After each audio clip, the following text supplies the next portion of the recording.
nakakati ang paa. Sana naman kaya kami dadalhin ng mga paa namin.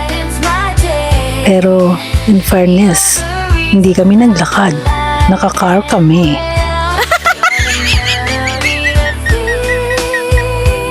Ito kasing si Inday, pag ginanaang lumayas talaga namang lalayas.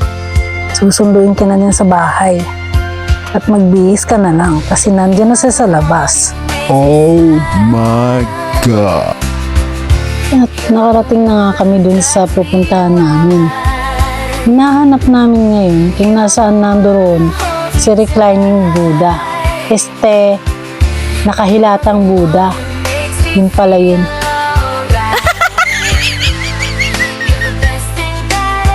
At sa kakahanap nga namin, bay napadpad kami dito sa kaliit-liit na butas. Nasaan-saang butas na kami nakasuot. Ayan, oh. Ayan, maliit na kuweba daw yan. Diyan kami sumuot para hanapin lang siya. Ayumpot mo, Day. Ayaw, di ma!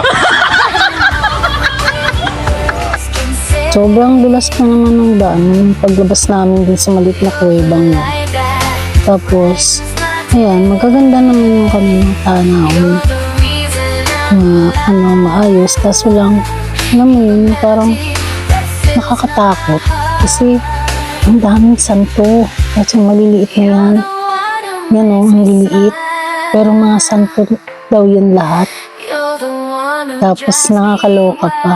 Kasi, bawat santo na may nakalagay na basket na lalagyanan mo ng coins.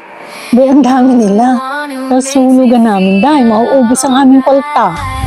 Imbis na mag-wish kami dyan ng maraming pera, bay, naubos si pera namin. Char lang.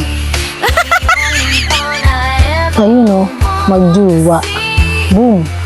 Panot. Napagod kami sa kakalakad. Kaya nakita namin itong mga isdang to. Grabe, ang kataba nila. Ang sarap ihawin kaya.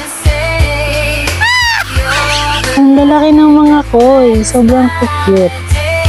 Tapos naglalapitan sila. Yun. Ang sarap hulihin. Ang lalambing nilang tingnan. Grabe, ang gaganda. Diyan muna namin inubos yung oras namin kasi bawal kasi mag-selfie dyan eh. Kaya video lang muna kami katago. Napakahigpit nila kasi mahigpit sila sa mga damit-damit. Meron silang dress code. Tapos pag may hawak kang selfie stick, di mo pwedeng gamitin. Ilagay mo sa bag mo. What? Naaliw ba ako kakatingin ng mga isdang? Sobrang tataba nila. Sarap sanang hawakan eh, kasi bawal din. Kasi baka mapalo tayo sa puwet. Yun o. Grabe, ang maganda kaya nila. Ang haba ng itim. Kasi ito yung pinakamaganda. Yun, parang may tenga. Ang ganda. Diyan namin inubos ang aming oras. Ay, sa wakas ng panahon, nakita rin namin itong si reclining Buddha. Nakahilatang Buddha. Siya lang naman yung Budang chill-chill lang. Kulain mo. Tagal-tagal namin hinanap, tapos hanggang ka lang pala nakahilata. Ayaw, di ma! Ang kalaki-laki nito, tapos hindi mo makita. Nasa kabilang bundok pala siya. Hindi naman. Pero in fairness, sobrang nakakatuwa kasi worth it naman yung pagpunta mo doon kasi sobrang ganda ng view. Yan. Yay! Yung puro bundok yung nasa paligid. Tapos, buti na lang kamo.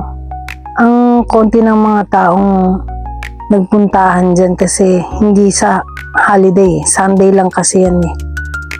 Kaya magandang pumunta doon. Hindi masyadong madami. Pero kung mga holiday yan, wala na. Magsisiksikan kayo doon. Yan yung mga maliliit na santo na sabi ng mga Japanese na yan, nagkukwentuhan sila. Yan daw yung mga birthday. Yung kung kailan ka pinanganak, anong year, anong month, tapos meron yatang ibig sabihin. Ewan ko, hindi ko makakita yung sa akin kasi kung yung hapon nga hindi niya mabasa, ako pa kaya. Basta, bibidyoan ko na lang kayo para meron akong remembrance sa inyo. Yan, yung Laughing Buddha. Yan sila.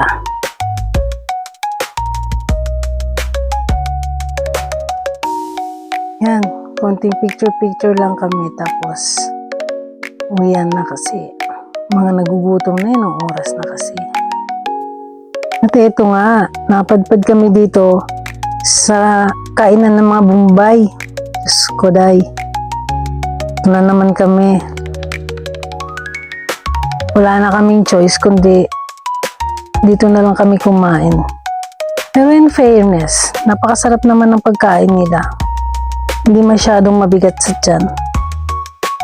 Yun lang.